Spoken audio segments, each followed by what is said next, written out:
Hi hello வணக்கம். இன்றைக்கு உங்களுடைய கணவர் அல்லது உங்களுடைய காதலர் உங்கள்கிட்ட ஒரு விஷயம் சொல்லணுன்ட்டு நினைக்கிறாங்க. ஆனால் சொல்லாமலே மனசுக்குள்ளே உங்களை பற்றி சில விஷயங்கள் நினைக்கிறாங்க. அது என்ன அப்படின்னு சொல்லிட்டு பார்க்கலாமா?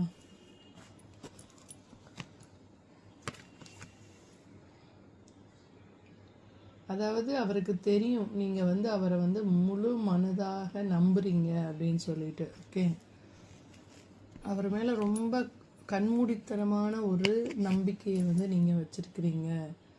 ஓகே, ஸோ அந்த நம்பிக்கையை காப்பாற்றுற விதமாக நம்ம ரெண்டு பேரும் ஒற்றுமையாக இருந்து இந்த உலகத்திற்கு நம்ம காட்டுவோம். ஓகே, நம்ம வாழ்ந்து காட்டுவோம் அப்படின்னு சொல்கிறாங்க. அதாவது இது என்னையை விட உனக்கு தான் நீ தான் டிசர்வ் பண்ணுற இந்த விஷயத்தில் ஏன்னா நான் உன் மேலே வச்சுருக்க நம்பிக்கையோட நீ என் மேலே வச்சுருக்க நம்பிக்கை மிக அதிகம் அப்படின்னு நினைக்கிறாங்க. You touched my heart.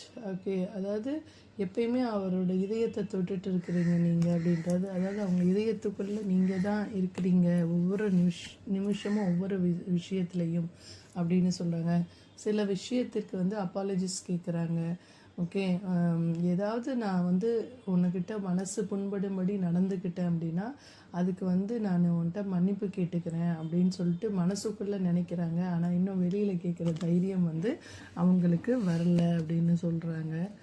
Okay, so நம்ம ஒருத்தருக்கு ஒருத்தர் புரிஞ்சுக்கிட்டு அண்டர்ஸ்டாண்ட் பண்ணிக்கிட்டு நம்ம உண்மையான லவ் பண்ண ஆரம்பிப்போம். ஓகே, நம்மளுடைய கனவுகளை எல்லாம் நிறைவேற்றுவதற்கு நீ எப்பயுமே என் கூடவே இருக்கணும் அப்படின்னு நினைக்கிறாரு.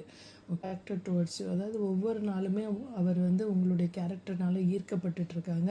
உங்கள் மேலே உள்ள காதல் அதிகமாக தான் ஆகிட்டு போகுது, இல்லை கம்மியாகலை.